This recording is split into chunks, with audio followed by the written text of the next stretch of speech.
தமிழக அரசாங்கம் முக்கியமாக திமுகவை அரசியல் இருந்து எடுக்க வேண்டும். உக்காடுக்கே பேங் துங்கான்னு சொன்னாங்கன்னு நான் திருப்பி திருப்பி சொல்லிடுவானே. இதுதான் இருக்கு ஒரு மாபெரும் திருப்பம். அந்த ஒரு திமுக வந்து மெயின் கான்சென்ட்ரேட் பண்ணி வச்சுட்டு இருக்காங்க. ஏன்னா எதுக்கெடுத்தாலும் அப்போசிஷன்ல இருக்கு. ஆனால் திமுகவினுடைய ஒவ்வொரு மாவட்ட செயலாளரை பற்றி அமித்ஷா அவனுடைய டேபிள்ல ஃபுல் ரிப்போர்ட் இருக்கு. அருண், நான் சொல்றேன், எல்லாருமே ஒரு 5 டிஜிட் இருக்கக்கூடிய சொத்து தான் வச்சிருக்காங்களே தவிர 4 டிஜிட் யாருமே கிடையாது.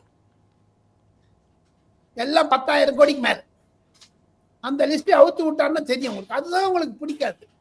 காரணம் வந்து உக்ரவாதிகளையும் தீவிரவாதிகளும் இயக்குவது திராவிட முன்னேற்ற கழகத்தினுடைய கொள்கை. தமிழக அரசாங்கம் எப்போ 1975 இவங்க அப்பா வந்து எல்லாருக்கும் எமர்ஜென்சி எடுத்துவனுக்கெல்லாம் புகலிடம் கொடுத்தார். இப்போ வந்து நரேந்திர மோடி எதிர்க்கிறவர்களுக்கெல்லாம் தீவிரவாதிகளுக்கெல்லாம் இவர் புகலிடம் கொடுக்கிறார் என்ற ஒரு எண்ணம் அமித்ஷா மனதில் இருக்கிறது என்பதை நான் தெளிவுபடுத்த ஆசைப்படுகிறேன். சாணக்கிய நேயர்களுக்கு அதுதான் டெல்லி லீக்ஸ்.